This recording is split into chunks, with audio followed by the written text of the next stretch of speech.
Gold, trusted gold buyers. మీరు తాకట్టు పెట్టిన బంగారాన్ని విడిపించి ఈ రోజు ఉన్న మార్కెట్ ధరకు కొనబడను. యాక్టర్స్ తో కూడా చేశారు. అంటే బాలయ్య బాబు గారు అఖండ 2 లో కూడా ఉన్నారు. అఖండ 2 చేస్తున్నాను మీకు ఎలా ఎవరు చెప్పారు మీకు? అంటే మేము బ్యాక్ ఎండ్ ఇంకా రిలీజ్ అవ్వలేదు కదండి. ఓకే. రిలీజ్ అవ్వకపోయినా పర్లేదు సార్. ఓకే. కానీ అఖండ 2 లో ఉన్నారు సార్. అఖండ 2లో బాగుంటుందండి, మంచి యాక్షన్ ఎపిసోడ్ ఉంటుంది. అంటే అది సిచ్యువేషన్ ఏంటని నేను చెప్పడం కరెక్ట్ కాదు, కానీ మంచి ఎపిసోడ్ ఉంటుంది. నన్ను కొట్టిన తర్వాత ఆయన చెప్పే డైలాగులు పేలిపోతాయి, నెక్స్ట్ లెవెల్ ఉంటాయి.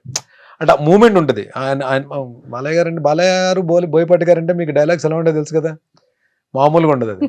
అలాంటిది ఆ ఎపిసోడ్లో చెప్పే స్ట్రాంగ్ డైలాగ్స్, అంటే మంచి జనాల్లోకి వెళ్ళే డైలాగ్స్ నన్ను కొడుతూ చెప్తారు, అది బాగుంటుంది dialogues. Super sir. Balayya Babu గారికి మీకు ఏమైనా మెమరబుల్ మూమెంట్స్ ఏమైనా? బాలయ్య బాబు గారికి అరే మామ బాలయ్య బాబు గారు యాక్చువల్లీ నేను ఆయనతో డిక్టేటర్ అనే మూవీ వచ్చింది శ్రీవాస్ గారి డైరెక్షన్లో. నేను ఆయనతో క్యారెక్టర్ చేశాను, కానీ అది నా అదృష్టం వల్ల ఏంటో అది ఎడిటింగ్లో క్యారెక్టర్ లేచిపోయింది. ఒక రెండు మూడు షార్ట్స్లోనో, ఒక మ్యాక్సిమం 5 షార్ట్స్లోనో ఉంటాను నేను. అప్పుడే బాలయ్య గారు బాలయ్య బాబు కొంచెం పరిచయం. బాలయ్య ఆయన ఎనర్జీ లెవెల్స్ అంటే ఆన్ స్క్రీన్ మీకు చూసింది చాలా తక్కువ అండి, ఆఫ్ స్క్రీన్ కూడా చాలా ఎనర్జెటిక్గా ఉంటారు ఆయన. సో లొకేషన్లో మార్నింగ్ 6:30, 6:45 ఫస్ట్ షాట్. వీళ్ళు ఏంటంటే ప్లాన్ చేసుకుంటారు కదా యాక్షన్ సీక్వెన్స్లు అన్నప్పుడు. ఆర్టిస్టులు అందరూ ఉన్నప్పుడు, అంతమంది ఆర్టిస్టులు ఉన్నప్పుడు కొంచెం టైం టేకింగ్ ఎక్కువ ఉంటుంది కదా. బట్ ఈవెన్ దో వాళ్ళు 7:30కి ఫస్ట్ షాట్ పడితే ఏమవుతుందంటే వాళ్ళకి వర్క్ ఫాస్ట్ అవుతుంది. సో 7:30 అనేటప్పటికి మనం ఏమనుకుంటాం, మామూలుగా ముందు వేరే షార్ట్స్ తీసి తర్వాత హీరో గారు వచ్చిన తర్వాత ఫస్ట్ షార్ట్ 7:30కి ఆయన షార్ట్ పడుతుంది బాలయ్య గారు. అంటే ఆయన ఏంటి 6కి ఎంతకు వచ్చేయాలి కదా, ఈయన 6కి వచ్చేస్తారని చెప్పి మనం కాంబినేషన్లో ఉంటాం. ఏ షార్ట్ పెడతారో తెలియదు కదా, మనకు ఒక టైం చెప్పేస్తారు 6:45 విత్ మేకప్ అని చెప్తే, మనం ఫిలిం సిటీలో షూటింగ్ అంటే ఇక్కడ 5కి బయలుదేరాలి. ఎన్ని రోజులు నేను ఒక్క 2 మినిట్స్ అయినా ఆయనకన్నా ముందుందని ట్రై చేసిన. లాస్ట్ వర్కింగ్ డే ముందు రోజు ఏంటో ఆయన కారు కరెక్ట్గా ఎంటర్ అవుతుంది ఫిలిం సిటీలోకి, ఆయన వెనక నేను ఎంటర్ అయ్యాను. అదొక రోజు అంటే అచీవ్ చేయగలిగాను అనమాట. అంటే అట్లీస్ట్ ఆ కార్ని కొంచెం వెళ్ళగలిగాను. ఆయన బాబోయ్ నెక్స్ట్ లెవెల్ అండి బాబు, ఆయన పంక్చువాలిటీ కానీ, ప్లస్ ఇంకోటి మనం యాక్షన్ సీక్వెన్స్లు కానీ బాగా చేసి టైమింగ్లో చేస్తే ఆయన చాలా బాగా మెచ్చుకుంటారు. నాకు దీంట్లో కొన్ని రిస్కీ షాట్స్ ఉంటాయి, అంటే రోప్ షాట్స్ అవి ఉంటాయి. అది లక్కీగా ఏంటంటే అంతమంది మనకి ఎలా ఉంటుంది మన మైండ్ సెట్, అంతమంది ఆర్టిస్టులు వెయిట్ చేస్తున్నప్పుడు, ఇంత ప్రొడక్షన్ హౌస్, ఒక పక్క ఫైట్ మాస్టర్స్, ఒక 2 కెమెరాస్, వీళ్ళందరూ ఉన్నప్పుడు మనం ఒక సింగిల్ టేక్ చేయకపోతే మన గురించి అందరూ మళ్ళీ వెయిట్ చేయాలి. మనకు అది ఒకటి ఉంటుంది కదా మైండ్లో. లక్కీగా ఒక రిస్కీ షాట్ సింగిల్ టేక్లో అయిపోయింది, ఇమీడియట్గా బాలయ్య అన్నారా? Super sir. అంటే ఒక యాక్టర్ కి ఎలాంటి నెగిటివ్ క్యారెక్టర్స్ వచ్చేటప్పుడు ఇది చెప్పడం మర్చిపోయాను. మనం యాక్షన్ సీక్వెన్సెస్లో అలాంటి రిస్కీ షాట్స్ మనం చెయ్యాలి. మనం కెమెరా ముందు నిలబడి డైలాగ్స్ చెప్పడం కూడా కాదండి. ఇప్పుడు ఈ రోజు రేపు మనకి అంటే ఆల్మోస్ట్ ఈవెన్ ఓటీటీ ప్లాట్ఫామ్ కానీ, ఈ మా బిగ్ స్క్రీన్స్ కానీ, పెద్ద హీరోస్ చేస్తున్నప్పుడు ఎక్కడో దగ్గర యాక్షన్ సీక్వెన్స్లో పడతాం మనం వెళ్ళి. సో కదా, ఈ యాక్షన్ సీక్వెన్స్లో పడినప్పుడు రిస్కీ షాట్స్ చేయడానికి మనం అమ్మో ఈ షాట్ నేను చేయలేను అన్నాం అనుకోండి, అక్కడ డూప్ని పెట్టి చేయించవచ్చేమో, కానీ నెక్స్ట్ మూవీ మళ్ళీ మనకు కాల్ రాదు. What it you have to risk there. అక్కడ రిస్క్ చేయాలి. నేను చేయలేను అంటే ఆ టైంకి డూప్ని పెట్టేస్తారు, మన కాస్ట్యూమ్ తీసేసి డూప్ కేసి ఆ షార్ట్ ఫినిష్ చేస్తారు. కానీ అక్కడ ఏమవుతుంది నెక్స్ట్, బర్నీ వద్దులండి యాక్షన్ సీక్వెన్స్ 100కి మనోడు చేయలేనని చెప్పంటాడు. అది వెళ్ళిందంటే కరెక్ట్ కాదు. అది మనం రిస్క్ చేయాలి.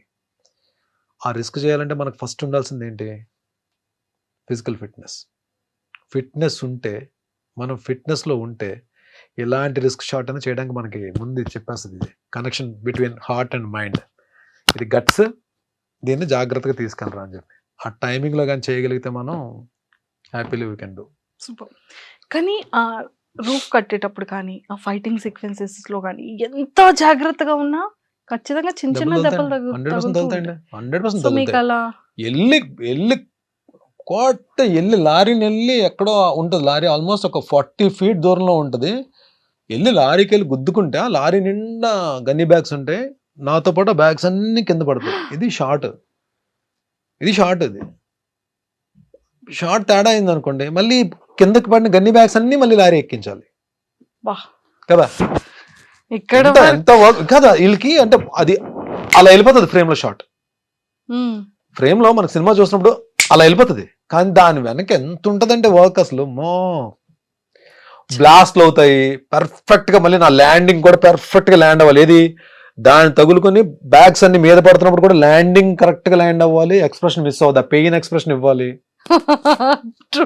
ఇంతలో పెయిన్ ఎక్స్ప్రెషన్ ఇవ్వాలి, at the same time dust అంతా పడుతుంటది, కింద నుంచి బ్లోయర్స్ తో కొడుతుంటారు, మళ్ళీ కింద నుంచి బ్లోయర్స్ తో కొడుతుంటారు కదా డస్ట్ కి, ఆ డస్ట్ నోట్లోకి వెళ్తుంటది, ముక్కులోకి వెళ్తుంటది, కళ్ళలోకి వెళ్తుంటది. స్టిల్ ఇక్కడ అంటే ఈవెన్ మనం హీరోస్ నిజంగానే వాళ్ళు చేసే యాక్షన్ సీక్వెన్స్ మనకు అలా వెళ్ళిపోతాయి, కానీ ఫైట్ చేస్తారంటాం, కానీ రియల్లీ దే వర్క్ హార్డ్ అండి. రియల్లీ అంటే చాలా పేషెన్స్ ఉండాలి వాళ్ళు. నిజంగా మెగాస్టార్ గారు ఆ ఊరికనే మెగాస్టార్ అవుతారండి. అందరూ కూడా వెంకటేష్ గారు, పవర్ స్టార్ కానీ వీళ్ళందరూ కూడా, తారక్ వీళ్ళందరూ కూడా అంటే నిజంగానే వాళ్ళ పేషెన్స్ కానీ వాళ్ళంతా ఫోకస్డ్గా వర్క్ చేసే విధానం కానీ దే లవ్. అంటే ఇక్కడికి వచ్చిన తర్వాత మనం థియేటర్ చూసి క్లాప్స్ కొట్టి విజిల్స్ వేస్తాం, బట్ వెనక చాలా హార్డ్ వర్క్ ఉంటుంది. సో అందుకే మూవీ షూటింగ్ కూడా అంత డ్యూరేషన్ పడుతూ ఉంటుంది. సార్ స్కిన్ కేర్ ఎలా తీసుకుంటారు? హెయిర్ పాడవకూడదు, స్కిన్ పాడవకూడదు. హెయిర్ పాడైపోయిందండి, హెయిర్ లూజ్ అయిపోయింది, హెయిర్ చాలా పోయింది. స్కిన్ కూడా ఏంటంటే నేను మేబీ నేను స్కిన్కి స్పెషల్గా నేను ఏం కేర్ ఏం తీసుకోవట్లేదు. మరి నేను అంటే మేబీ నా స్కిన్ కూడా పెద్ద సన్ స్క్రీన్ అవి ఏమో అంటే అంత పర్టికులర్గా నేను చేసే క్యారెక్టర్స్ అన్ని దెబ్బలు తగిలించుకునే క్యారెక్టర్లే కదా, పెద్ద గ్లామర్ పెద్ద ఏం అవసరం ఉండదు, పెద్ద మేకప్ కూడా వేయరు, ఏదో వేస్తే మసి రాసేస్తారు ముఖానికి, లేదా బ్లడ్ ఏదో పడుతుంది. అంటే నేను ఇప్పుడు చేస్తున్న క్యారెక్టర్స్ అన్ని మూవీస్ లో అందరు హీరోల చేత దెబ్బలు తినే క్యారెక్టర్లే కదా మాక్సిమం వస్తాయి. మంచి క్యారెక్టర్లు వచ్చినప్పుడు గ్లామర్ ఓరియంటెడ్ క్యారెక్టర్స్ ఇంకేం వస్తాయిలేండి మనకి. ఒకవేళ వచ్చినప్పుడు చూద్దాం, నాకు కొంచెం అప్పుడు స్కిన్ కేర్ తీసుకుందాం. ప్రస్తుతానికైతే ఈ స్కిన్ ఒప్పుకున్నారు డైరెక్టర్లు అందరూ. సార్ సో ఇలా ఈ యాక్టింగ్ దాని గురించి పక్కకు పెడితే కొంచెం మళ్ళీ మనం పర్సనల్ గురించి మాట్లాడుకుందాం. ఎన్ని ఫిలిమ్స్ చేశారు కదా, ఎన్ని సీరియల్స్ చేశారు, మంచి అర్నింగ్ ఉన్న భరణి గారికి ఎందుకు ఏ రోజు అమౌంట్ని వెనక వేసుకోలేదు? దట్టు ఆ టైంలో పార్టీస్కి రెగ్యులర్గా వెళ్ళేవాళ్ళు, ఫ్రెండ్స్. అంటే అలా ఉన్న భరణి గారు సడన్గా లైఫ్లో చేంజ్ ఏంటి? ఎప్పటి నుండి దాచుకోవడం స్టార్ట్ అయింది ఆ ఒక్కసారి? There are no good friends, no bad friends. మన ఫ్రెండ్స్ బ్యాడ్, ఫ్రెండ్స్ గుడ్ అని మనం చెప్పలేం. ఫ్రెండ్ అంటే ఫ్రెండే. ఫ్రెండ్ అని పేరు పెట్టామంటే రెండు ఉండవు, గుడ్ బ్యాడ్ ఉండదు. ఫ్రెండే.